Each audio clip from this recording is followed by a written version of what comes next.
হিমাচল প্রদেশের প্রাক্তন মুখ্যমন্ত্রী এবং বিজেপি নেতা জয়রাম ঠাকুর 30 জুলাই হিমাচল প্রদেশের বৃষ্টি ও বন্যা কবলিত এলাকা পরিদর্শন করেন। জয়রাম ঠাকুর গ্রামীণ কোটখাই, জুব্বাল এবং রোহরু অঞ্চলের বন্যা পরিস্থিতি পরিদর্শন করেন। 24 জুন হিমাচল প্রদেশে বর্ষা শুরু হওয়ার পর থেকে এখনো পর্যন্ত 187 জন প্রাণ হারিয়েছেন। রাজ্য দুর্যোগ ব্যবস্থাপনা কর্তৃপক্ষ 29 জুলাই জানিয়েছে, HPSDM এর মতে এখনো পর্যন্ত 34 জন নিখোঁজ এবং 215 জন আহত হয়েছেন। রাজ্যে 702টি বাড়ি ক্ষতিগ্রস্ত হয়েছে। পাশাপাশি 7161টি বাড়ি আংশিকভাবে ক্ষতিগ্রস্ত হয়েছে।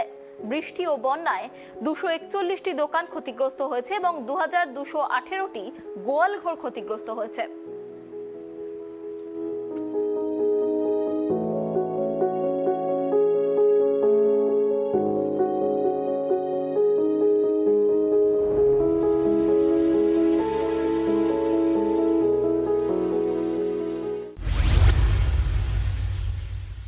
हमारी गवर्नमेंट जब थी ये उस वक्त भी ऐसा नहीं है कि बरसात नहीं आई, उस वक्त ऐसा नहीं है कि बाढ़ नहीं आई, नुकसान नहीं हुआ, नुकसान हुआ।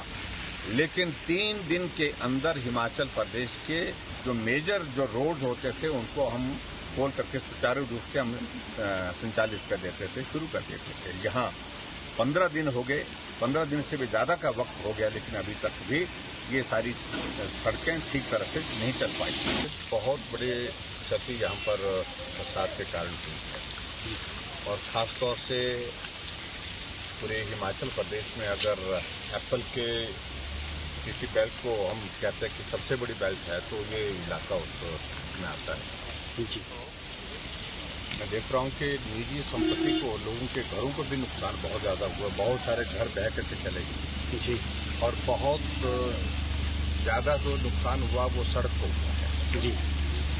और चिंता का विषय यह है कि एक तरफ शहर का विजन पूरा पीक पर आ गया जी, सड़कें अभी तक रिस्टोर नहीं जी। जो लिंक रोड हैं वो सारे के सारे अभी तक बंद है, उस पर तो काम हुआ ही नहीं। लेकिन मेन रोड की अगर हम बात करें तो उस पर भी अभी तक स्थिति है कि बहुत ज़्यादा काम उस पर शुरू नहीं हो पाया, जो चिंता का विषय है। और इस इलाके की एप्पल की इकॉनमी सबसे बड़ी मदद करती है जी यहाँ के परिवारों को।